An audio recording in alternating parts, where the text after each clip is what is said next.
السلام عليكم ورحمة الله وبركاته. الحمد لله والصلاة والسلام على نبينا محمد وعلى آله وصحبه أجمعين. সবাইকে ঈদের শুভেচ্ছা জানিয়ে বলছি তাকাব্বাল আল্লাহু মিন্না ওয়া মিনকুম।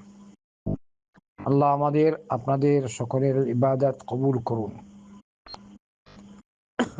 আজকে সৌদি সহ আরবের অনেক দেশে চাঁদ দেখা গেছে, কালকে ঈদ।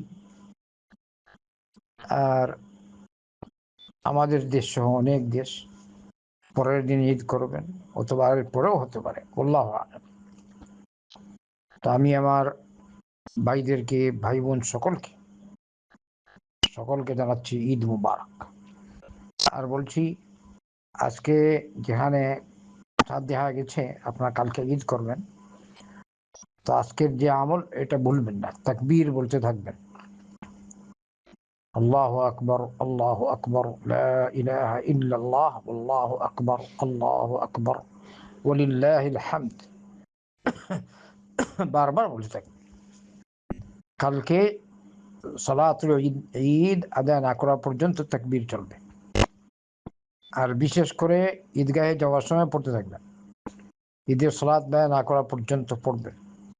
এই সুন্নত অনেকে এই সুন্নতের উপর আমল করে না, তো আমরা সবাই এই সুন্নতের উপর আমল করার চেষ্টা করি আর আল্লাহ শুকরিয়া আদায় করি।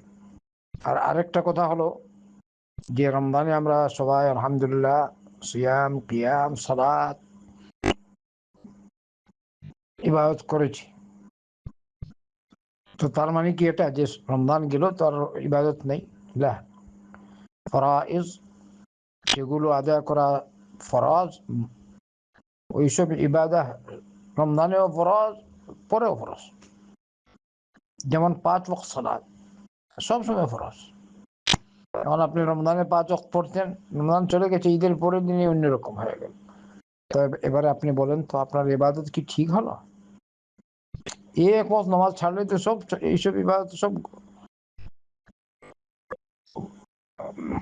ইবাদত সব নষ্ট হয়ে গেল। আল্লাহ আমাদেরকে মাফ করুন। খবরদার, আমার সকল দিনী ভাইদেরকে বলছি, যেসব ইবাদত করেছি আমরা যেন ওগুলো নষ্ট না করি, ইবাদতের জন্য থাকি। আল্লাহ বলেছেন ওয়া'বুদ রাব্বাকা হাত্তা ইয়াতিয়াকাল ইয়াকিন। হে নবী মুহাম্মদ সাল্লাল্লাহু আলাইহি ওয়াসাল্লাম, তুমি তোমার রবের ইবাদত করো মওত পর্যন্ত তুমি তোমার রবের ইবাদত করো। এজন্য মুহাম্মদ সাল্লাল্লাহু আলাইহি ওয়াসাল্লাম নিজেও ইবাদত করতেন, মওত পর্যন্ত করেছেন সাল্লাল্লাহু আলাইহি ওয়াসাল্লাম। মৃত্যু পর্যন্ত নবী করিম সালাতও পড়েছেন। তাই সেদিকে আমরা সবাই খেয়াল রাখি। আর ঈদের দিন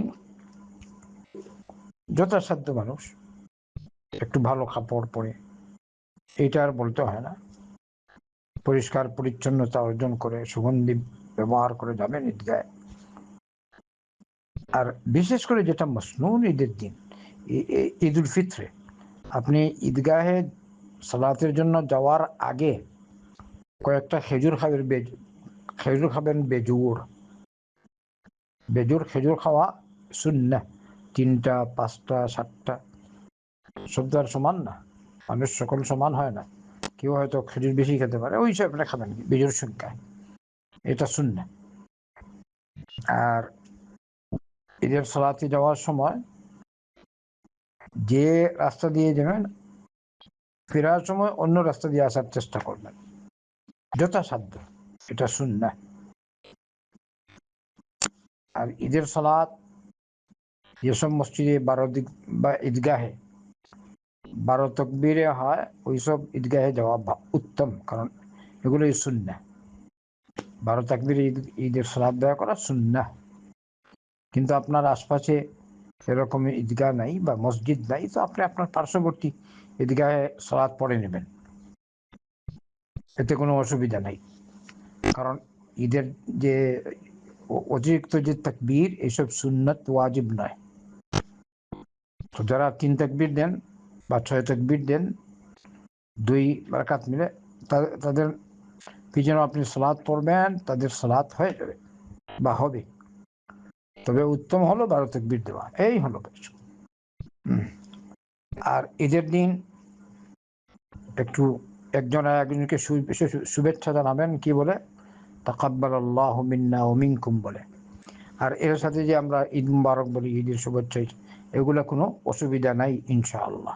কিন্তু মেইন দোয়াটা বলবেন না, তাকাব্বালাল্লাহু মিন্না ওয়া মিনকুম, মানে কি আল্লাহ আমার, আপনার, আমাদের পক্ষ থেকে, আপনাদের পক্ষ থেকে ইবাদতগুলি কবুল করুন, এই বলে শুভেচ্ছা, এটাই সুন্নাহ।